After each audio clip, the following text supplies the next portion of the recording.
Okay, so what you see here on the projector is a vision of vacation. You're sitting on the beach and staring off into space, and you know, maybe it's the beach, maybe it's the mountains. There's no end in sight. You love it, right? Well, who wants their projects to go that way? Raise your hand. Who's had a project that's gone that way? Raise your hand. Who hasn't? Because if you haven't, I don't believe you. Okay. So the reason that I present on this, 2-3 years ago, it was very common for us at VIA to have projects that would go 300, 400% over budget. They would take 6 months longer than they needed to. It was really, really frustrating. It was embarrassing. So I think everybody here has probably been through that if you've had any experience in the digital world. So it turned us into process nerds over the last few years. Explaining to clients what we do and how we do it became very important because they had to follow us along a path. So this conversation is mostly about process. So in the beginning was the waterfall. Has anybody heard of the waterfall method? Who has? Okay, so this is specifically pertaining to digital projects. The waterfall is a linear process of proposal, specification, design, development, launch, and then ongoing maintenance if they're a client. So in a perfect world, the client asks for something, we do a little bit of research, and we tell them how we're going to build it, and then we build it. Usually, I put this here on purpose, after specification. So the client signed on, they're excited, they dig into the process, they tell us about 10% of what they really need, right? And then we have that conversation after specification, like here's all the stuff that we learned that's not in this proposal.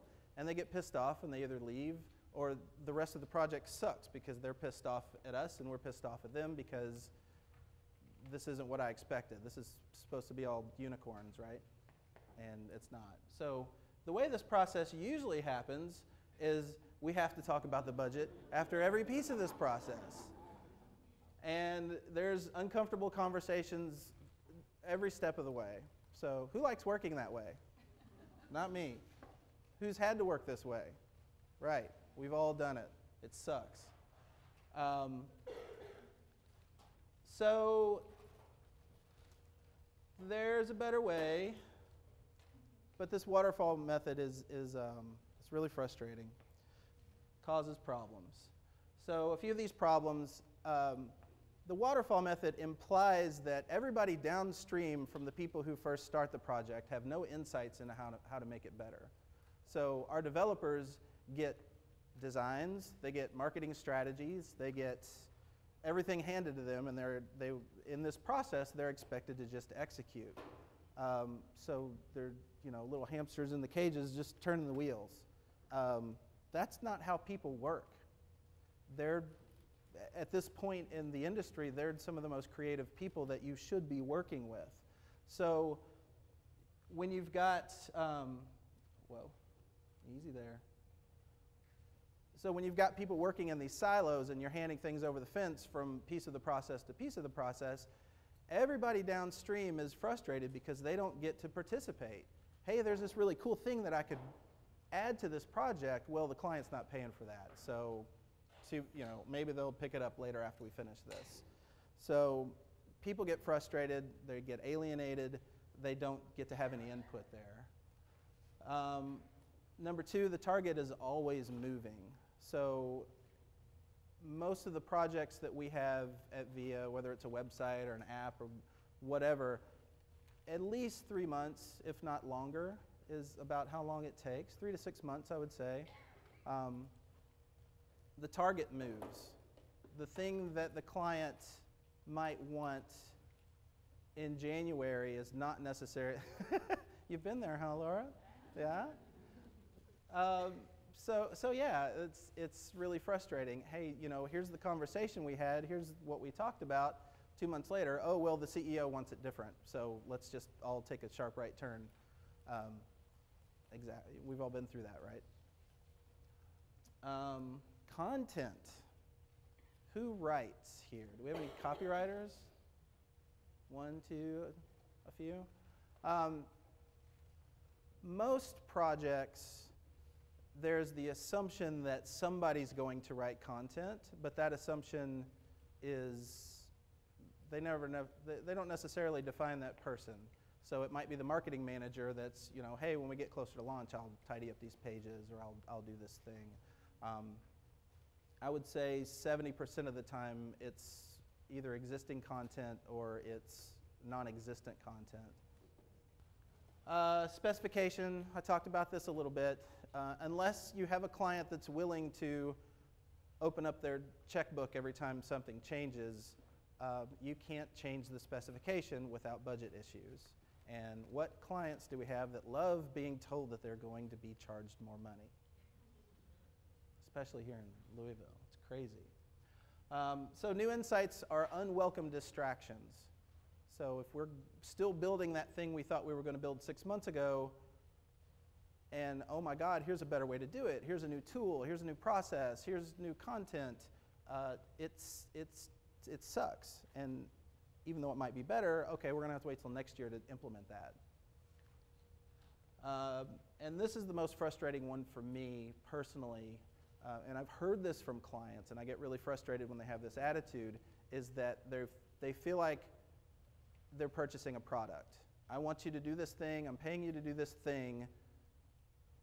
Yeah, we can talk about partnership, blah, blah, blah, but at the end of the day, I want this thing that dances and sings and does all the things.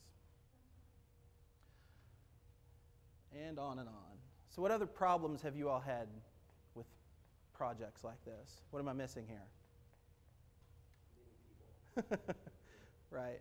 And we all thought we were really smart when we adopted the waterfall and we got to talk about the fact that we even had a process. Oh boy. So this is the next step in having a process, is realizing that it's not that easy. It's messy.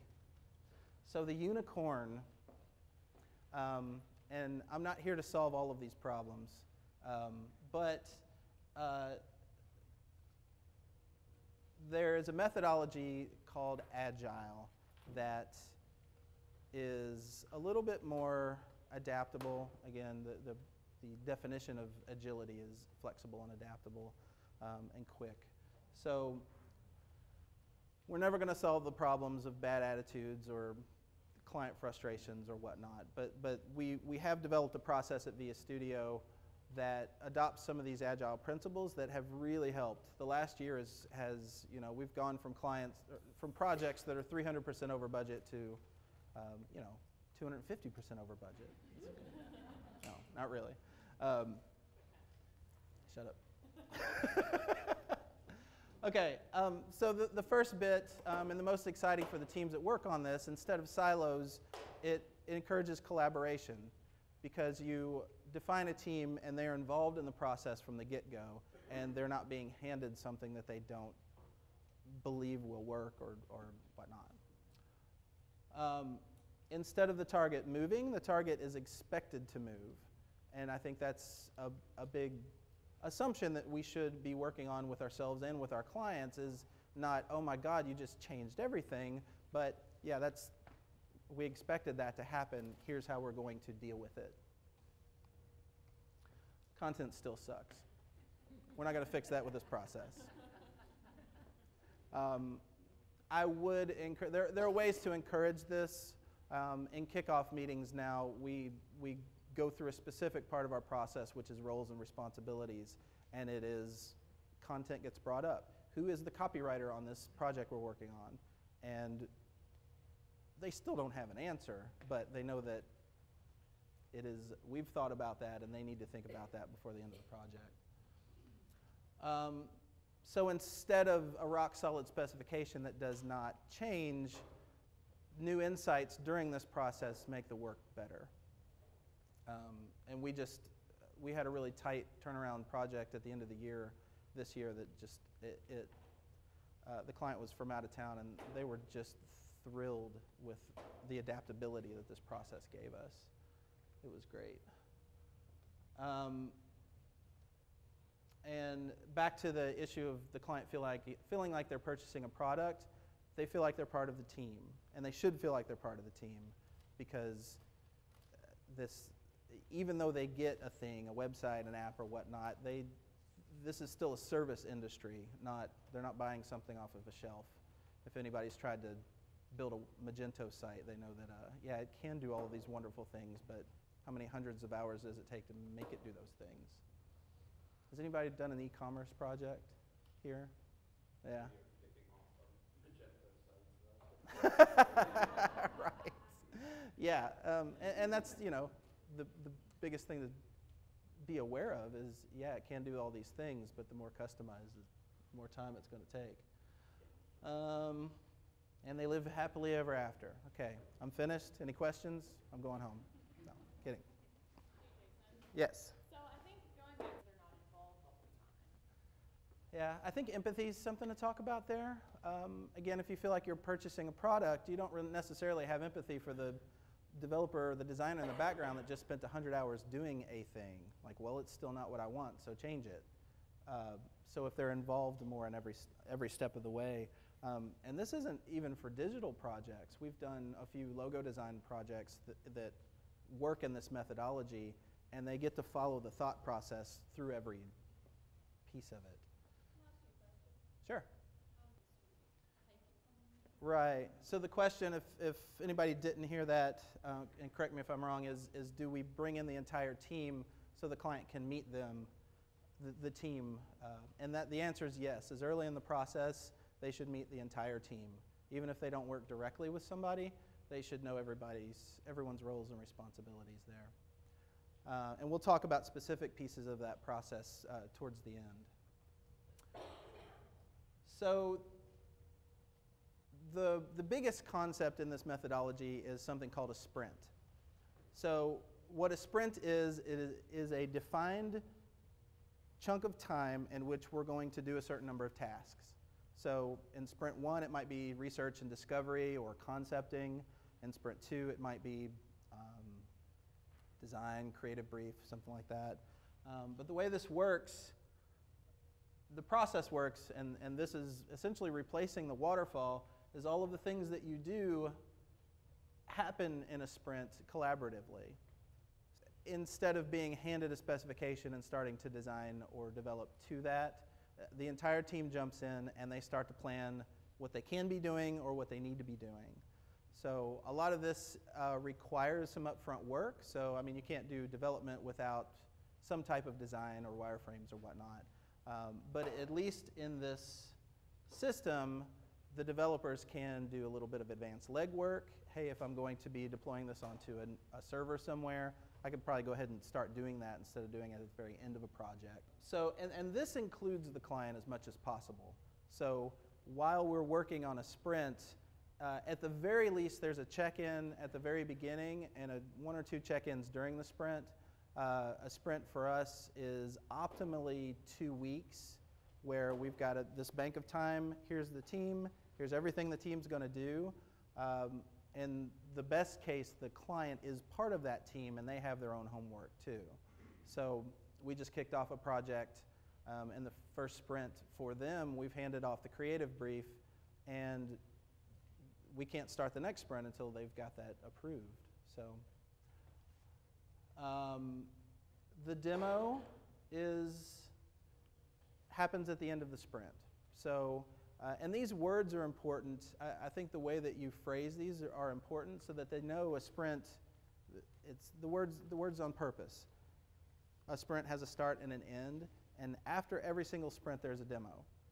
So whether that's demo a piece of functionality or demoing an idea or demoing a design, it doesn't really matter. It is the fact that we're stopping now, this sprint is over, and we're going to show you what we've done. Or we're going to show everybody else what we've done. If the dev team is working on something completely different than the design team, that's a chance for them to get together too and demo with their ideas or the work that they've done. So if there is another sprint scheduled, we jump back into this loop and we do it again. 2 more weeks, let's get some work done, and know that at the end of that 2 weeks there is a demo and you will be expected to have work done. All sides of the fence. If there are no more sprints scheduled, ship it. Tie a bow around it and call it done. Now, this gets into costing a little bit, because I think for the last 4 to 6 months, we've been costing out our projects based on how many sprints they're buying. So this is tough for clients, especially in this city, to understand, because that's the only deliverable is our time. So what client wants to just hear that? None. So this also implies that you have a team and a discipline that's strong enough to actually ship something in that amount of time, and explain what will or won't happen there. So I think this is the most difficult piece, but it is also the most necessary piece. You are? Okay. So this is still broken down by deliverables. So there's planning, there's visual design, there's content strategy, user experience design, and development down there. And I can scroll to show you. So this is, I guess, the replacement for a Gantt chart of what you would see.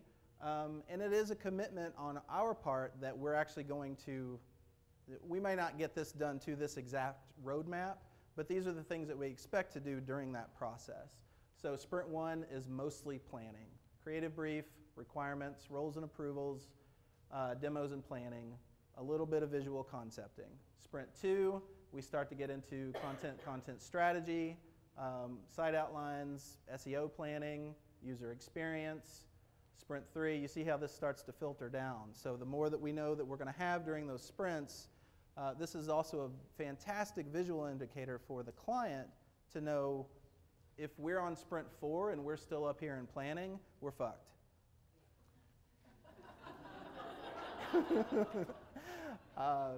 But again, and this is somewhat of a commitment on everybody's part, that and content is a big piece here too, because this implies that you're working with a stakeholder that can improve all this stuff, that they can get content written if we're not the ones doing it. So if they've bought this schedule and they're behind, they know immediately. And again, back to the empathy piece, they realize that in order to get here, I have to get my shit done as soon as possible during these sprints. So does that answer your question? Let me finish that, then I'll call on you. We don't do design comps anymore. We don't Photoshop up a page and say, here's a page we're going to build. This all happens mostly in browser, and we actually built our own open source WordPress theme called Silencio that when we start a project, we start throwing in content there. We give clients access to that. This isn't, you can focus on content while we focus on the other stuff. So once they get all that stuff in, that's where content design happens, because the content is what it is. We can make prettier what's actually going to be the final content. It's not lorem ipsum, and it better damn not ever be again. Yes, sir. Portion of their admin or something. Yeah, a demo, now in a traditional Agile sense, a demo is supposed to be what your commitment to what you can finish to 100% completion. But if you have to develop 3 concepts for a client in a 2-week period, you might not be able to. So we want to set whatever deliverable we can get finished in that sprint and define that. So, yes, ma'am. There are a lot of things that can be done while the brief's being worked on. Traditionally, we've waited to get hosting information and DNS settings to the week before launch. And how many times has that gone wrong? Jesus, let's not do that again. So yeah, I mean, it's kind of a divide and conquer mentality earlier, rather than, again, when development gets all the stuff at the very end, they're screwed. You've got that accordion effect that happens. It's like, okay, well, content took this long and design took this long and development used to have this much time. Now they've got this much time and that deadline can't change. So they don't like me when I have to say that. Okay. Now we'll talk a little bit about the rest. Knowing that most clients and most teams can't go balls to the wall 2-week sprints for 12 sprints. That's in client vendor world. Maybe you can make a Facebook team happen that way, but client vendor world, that's not going to happen. So expect and schedule in rests. So that's either us waiting for assets or us taking a break and be able to concentrate on another client project or whatnot. So this puts a little bit more order to the chaos. Not a lot, a little bit, but this is intended to be quick, well-coordinated, and flexible process that everyone understands. You're building empathy with the team and with the client. There is never going to be a dispute that every project is complete chaos while you're doing it. Can't change that. We're all people. But we can put the expectations on that chaos of what's going to happen from piece to piece. So planning is still very important. This isn't a magic bullet for getting projects done by any means. I mean, we're all human. We all have bad days. And roles and responsibilities are very important. Who is doing what? And actually the sheet on that spreadsheet that you didn't see is that specific bit. If I don't know who is my final sign-off on a project, I don't really want to get started. So tell me who that person is on the client side. And from our perspective, who's the art director going to be? Who's the front-end developer on that? Because they all have valuable insights, and they should all be participating as early as possible. Use good tools. We use Basecamp for pretty much every project. It's not the perfect project management system, but it is a project management system, and it is not email. So a little encouragement there for you all to check out our open source project, Silencio. Again, it's meant to get content going quicker and also to be able to work on the structure of the site earlier, away from the design specifically. Get rid of Word documents and email with projects. Make them go away, please, please, please. Moscow. So this is a concept within Agile that could probably take another hour to talk about. But when we're doing this, the list of requirements in the planning is must have, should have, could have, and won't have. So this, again, building empathy with the client and the team to understand what you're building is, what does this thing have to do? What defines our success to call this project finished? That's a must-have. What should it do? What is reasonable to fit in with this amount of time and work that we have? What could be done? What's on our wish list? A lot of that type of thing rolls out into maintenance or phase 2, and that is the list that probably grows the fastest during a project. And it's always nice to show small wins. So if a could have is a really minor flourish, that also could be something that delights the client. So if we've got time in a sprint, why not put that in? The most important bit there, though, is won't have. Again, the expectations there, and my friend in the back that's going to start on a Magento project soon, make a list of won't have and make sure the client sees it as soon as possible. Because shipping on e-commerce is always a pain in the butt. So what won't this do from a shipping perspective? Creative brief is still important and necessary to the success of the project. Sprint schedules and milestones are still important. If we've committed to sprints and we have scheduled our teams for a sprint, that sprint should happen. So if we don't have a resource or content or whatnot, that we need to know that as soon as possible, and how do we plan around that? Because if you have 2 weeks planned that you're going to be sprinting on something and you don't have what you need, what happens then? So this is the part of the chaotic nature of projects that won't change. Crazy shit still happens, deal with it. We picked this industry, so it's frustrating sometimes, and this does not get rid of the long hours or frustrating natures of human beings.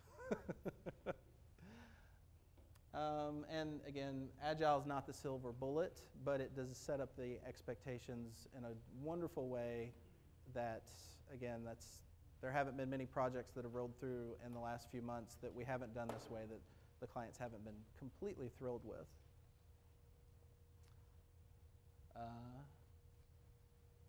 Thank you. So,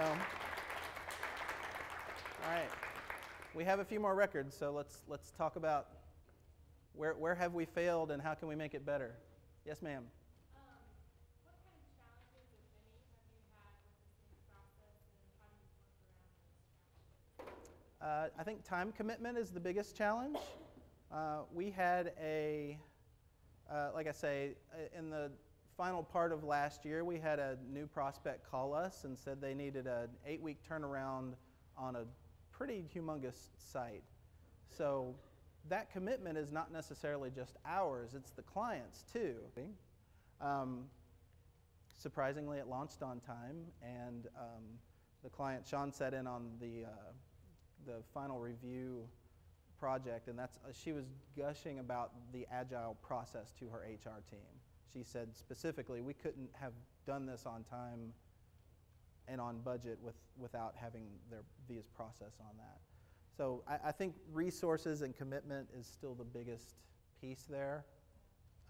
Also, estimating tasks is always going to be really challenging. I mean, what we do is build, we make the invisible visible, I think as Hillman Curtis said once. And we do that, like it's magic in a way. So who knows if it's going to take 10 hours or 50 hours. That's an ongoing question. So her question was, how many Agile projects can a team juggle at once? A bigger company than VS Studio would have independent teams that only worked on one project at a time, and there are shops that do that. I think that probably realistically 3 or 4 projects at a time in the way that we work. I mean, we don't have individual project teams internally, so it's, hey, who's the best designer for this project? Who's the best developer? You know, how do those skill sets mesh, and how do we carve out that time so they can actually do this work? That's still a challenge for us, and I think it will continue to be until we either sort out our traffic management or grow a bigger team.